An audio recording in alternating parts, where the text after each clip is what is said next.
Have you ever been hurt by someone you trusted deeply? Someone who forgot you the moment you were no longer useful to them? They mistook your kindness for weakness and used it against you. And maybe you've asked yourself, why am I the one suffering even though I did nothing but good?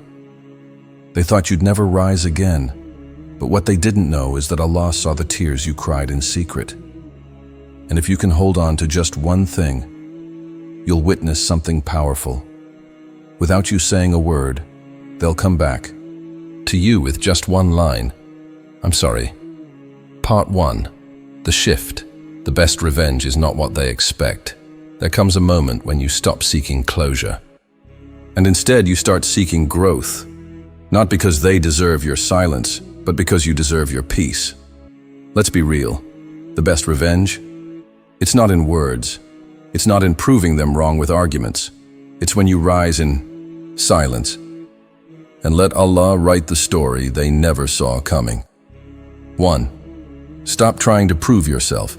There comes a point in your journey where you realize not everyone wants to understand you. Some people are so committed to the story they've written about you that no matter how hard you try to explain yourself, they'll twist your words, dismiss your intentions, and doubt your sincerity.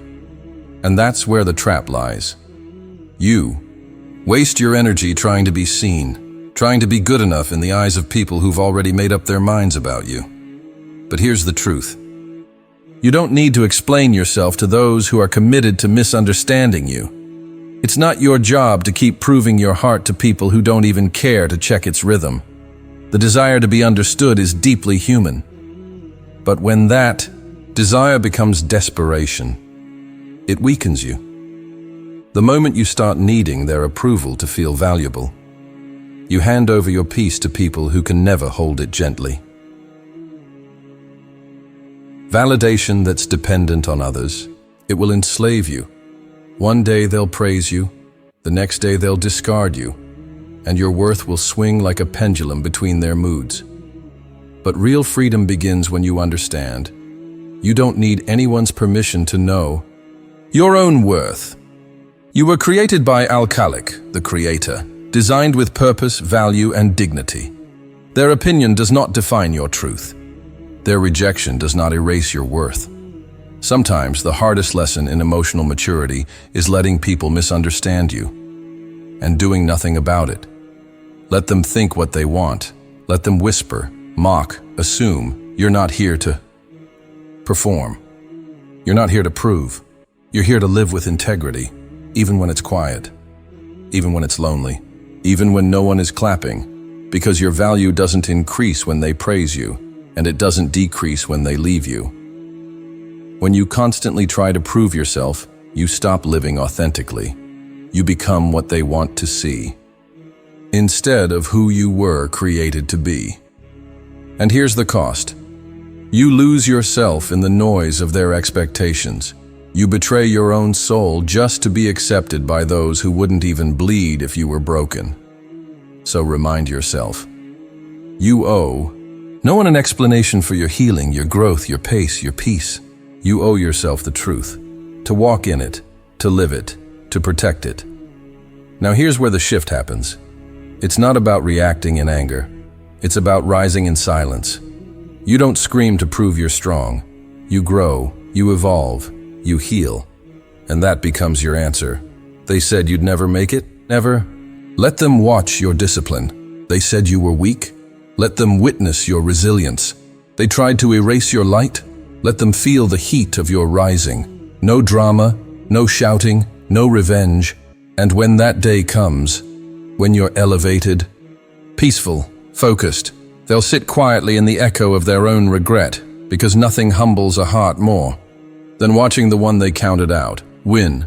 So stop trying to prove yourself. Prove it to Allah. Prove it to your future self. Prove it in secret, in discipline, in sujood. Because the ones who matter will see it. And the ones who don't, they were never part of the journey anyway. 2. Use pain to evolve. Sometimes what breaks you becomes the very fire that builds you. You remember what they said, don't you? The words that cut, the looks that dismissed you, the betrayal that made your chest feel hollow. Those nights you lay awake, wondering why your sincerity was met with silence, why your loyalty was answered with lies. But here's the turning point. What if you used all of that?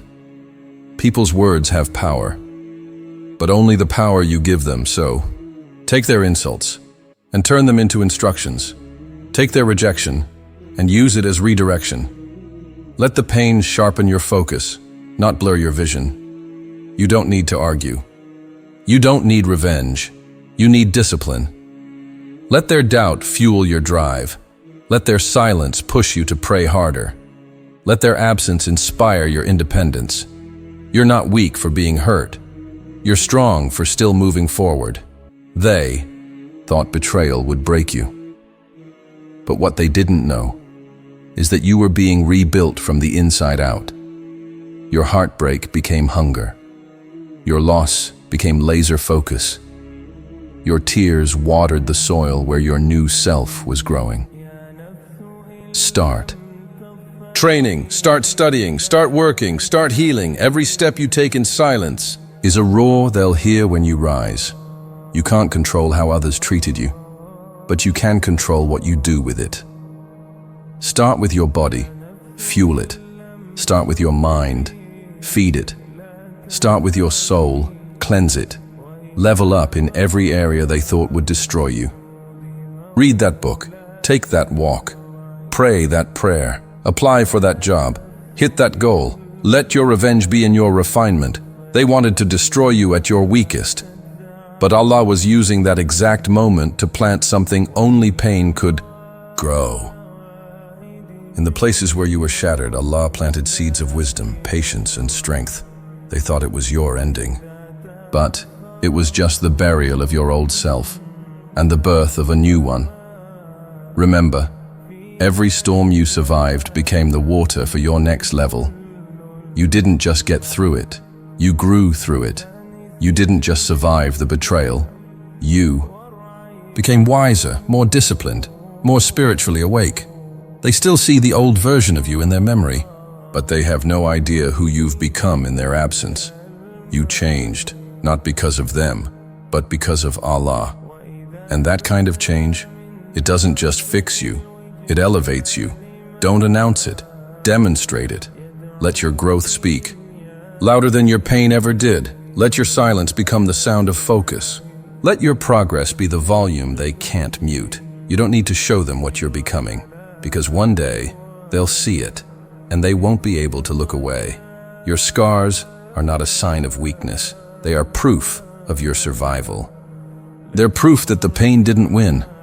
And if you carry those scars with grace, with faith, with growth, they become your shield, your badge, your testimony.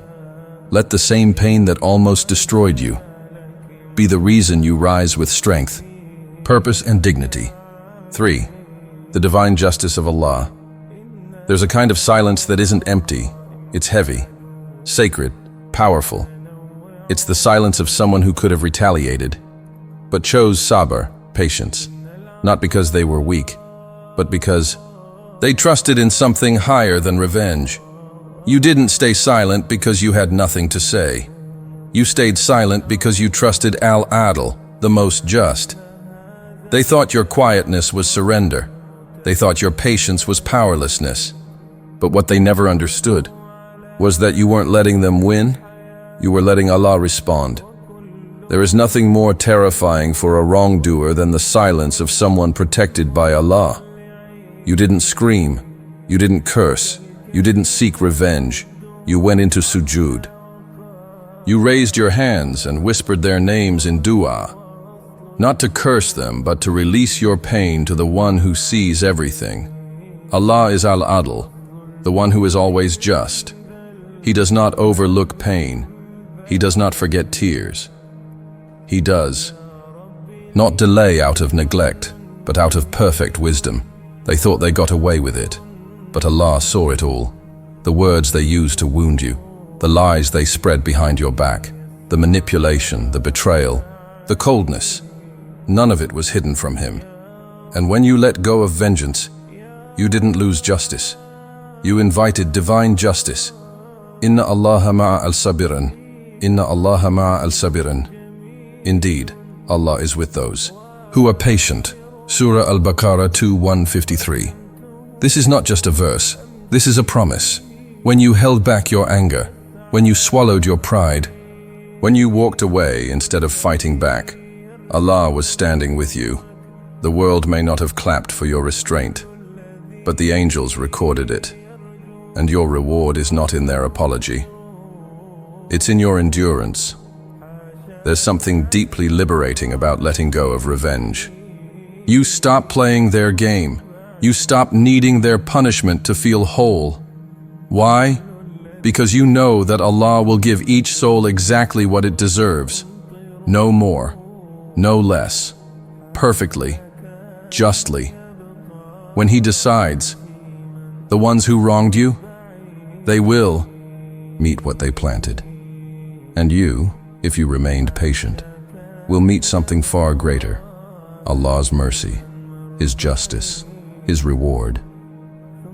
The beauty of divine justice is that Allah doesn't just restore what was taken. He elevates you beyond what was lost. They thought they were destroying you, but they were unknowingly contributing to your transformation. They tried to bury you, but they didn't know. You were a seed, and while they forgot, Allah remembered. And He is not unjust to a soul in the least. Don't ever think your patience was wasted. Don't ever believe your silence was ignored. You gave up the right to respond with anger, so Allah took it upon Himself to respond in a way they could never interrupt. Let that be enough for you, because when Allah writes the final chapter, it always ends in justice. 4. The mirror effect. Spiritual revenge. There's a kind of revenge that doesn't involve shouting, blaming, or proving. It doesn't require you to fight back, expose anyone, or wish for karma. It's spiritual revenge. And it's not driven by hatred. It's born from healing and trust in Allah. The world teaches us that revenge means returning pain for pain, that you must get even to win. But Islam teaches you something deeper. Don't destroy your soul just to show someone how much they hurt you. True revenge is not about hurting them back. It's about becoming so whole, so elevated, so peaceful, that their actions can't even touch you anymore. You rise above their lies. You rise above their disbelief. You rise above needing them to understand or apologize. And in that rise, Allah writes a justice so perfect that it mirrors their wrongs right back at them. They once looked down on you, dismissed your worth, treated your sincerity like weakness, turned your silence into a joke. But what they didn't see was the abri, one thing they could never touch: your connection to Allah. And when Allah decides to raise someone, no one can stop it. Suddenly the one they counted out becomes the one they can't stop watching. Not out of admiration, but out of the burning shame that comes from realizing they were wrong. You don't need to remind them. You don't need to tell them who you are now. Because when Allah raises you, your growth becomes the mirror they have to face. And this is the part they never expected. It's not your success that hurts them. It's the reflection of who they were when they tried to break you. That's the burn. Not jealousy, but recognition. Recognition that they misjudged you, that they spoke too soon, that they touched a soul Allah was protecting. And now, every time they see you, they see themselves, their cruelty, their disbelief, their failure to recognize something Allah had already chosen for elevation. That's the mirror effect. You don't need to clap back. You don't need to clear your name. You don't need to explain what really happened. Your silence is your statement. Your growth is your reply. And their heart will carry the message you never had to deliver. This is not about ego. It's about truth. It's about letting the reality speak louder than revenge ever could. And the most humbling part, you're not even thinking about them anymore. You're just focused on your Lord, your growth, and your healing. But Allah never forgot. And He always finishes the story. When the truth becomes visible, it burns. Not because you intended it, but because it was always there. waiting for the moment Allah chose to uncover it. That burn isn't your fault. It's not your punishment. It's their confrontation with truth, and when Allah reveals truth, no soul can escape its heat. But for you, that fire doesn't harm. It refines, it purifies, it lights your way forward. Let's be clear, this isn't about cruelty or vengeance. This is not about taking joy in someone else's regret. This is about justice. Justice that comes without chaos. Justice that arrives without noise. Justice that doesn't require your hand. Only your patience. It's a reminder that when Allah defends you, He does so with precision, mercy, and truth. So don't chase revenge. Don't even chase recognition. Just chase Allah. Because when He writes your rise, those who tried to bury you will only be able to watch your blooming. And remember, they were the ones who planted pain, while Allah turned it into purpose. Forgive without allowing. Re-entry forgiveness doesn't always mean reconciliation. It doesn't mean you forget what happened. It doesn't mean you open the same door to the same storm. It means you refuse to carry the poison they left in your heart. You forgive because you deserve peace. You forgive because you want to heal. You forgive because carrying that bitterness any longer is like drinking poison and hoping they suffer. Letting go isn't weakness. It's strength. It's wisdom. It's surrendering the weight of the past to the one who can deal with it better than you ever could, Allah. Yes, you can forgive them, but you don't have to re-invite them. Forgiveness is spiritual. Boundaries are emotional and practical. You can make dua for them and still never answer their call again. You can wish them well and still block access to your inner peace. Because forgiveness doesn't mean forgetfulness. It means freedom. Freedom from replaying what they did in your mind. Freedom from needing their apology. Freedom from the cycle of being drained over and over again. I thought you were a good person. You said you forgave me. Yes, you did forgive them, but they don't get to rewrite what forgiveness means. Because you can forgive someone and still protect your peace. You can forgive and still never hand them the match to burn you again. And if they accuse you of being cold or different, that's not your burden. That's the weight of their own actions and the reflection of boundaries you now refuse to lower. Don't endanger your soul trying to resuscitate someone who only knew how to drain you. Allah gave you a soul that is precious, not disposable. Don't waste it trying to repair people who refuse to see your value. You gave them access. You gave them chances. You gave them loyalty. And they misused it. So now you give them what they never expected. Distance, silence, closure, without needing their cooperation. Because the closure you needed never came from them. It came from you choosing peace over chaos. It came from Allah healing what they shattered. This is the moment everything changes. You're no longer chasing closure. You're chasing growth. You no longer want revenge. You want redemption. You don't need to remind them who you are. Because Allah will show them in ways your words never could. They'll watch you grow. They'll hear of your peace. They'll see your strength in places they expected your ruin. And the most powerful part, you won't even look back. Yes, become the version of yourself they never believed in. Not to spite them, but to honor what Allah knew was always in you. They saw brokenness. Allah saw potential. They saw weakness. Allah saw sabr. They saw someone to use. Allah saw someone to raise. Let that be your motivation, not anger, not pride, but truth, growth, and gratitude for the one who never left your side. So forgive, let go, move forward, but move forward smarter, stronger, softer, yes, but not naive. Your softness is your beauty, your boundaries are your armor, because in the end Allah will take care of what they did, while you rise into the person you were always meant to be. Part 3. When you let Allah handle it, peace begins. There are some wounds you'll never get closure for, some apologies you'll never hear. And that's okay, because healing doesn't come from people. It comes from Allah.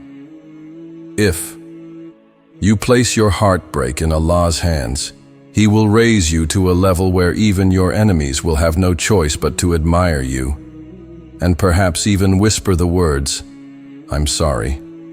But by then, you'll be so far above their reach that you won't even need to hear it anymore. Silent revenge. Through excellence, don't chase revenge. Chase excellence. Let your peace be your loudest statement. Let your growth be your greatest response. Be good, do good, stay good. And those who left you behind, those who thought you were finished, will one day stand in awe of the new you. Not because you forced them to see it, but because they can't ignore it anymore. Soft call to action, turn pain into power. So, today let's begin with just one step. Turn every pain you carry into a source of strength. Don't speak to prove yourself. Let your life speak. Let your character, your discipline, your light answer every question they ever asked about you. Because when Allah elevates you, you don't need to shout, they'll see it. Final words, freedom through forgiveness. You see, when you forgive, it's not them who become free, it's you. You release yourself from the chains they tried to bind you with. You walk lighter. You sleep deeper. You breathe again, and when Allah's plan unfolds, it won't be you who cries. Their eyes will be full of tears, while yours will be full of peace. Let this be your silent strength, not in bitterness, but in betterment. Not in revenge, but in rising. Because what they meant to break you, Allah is using to build you.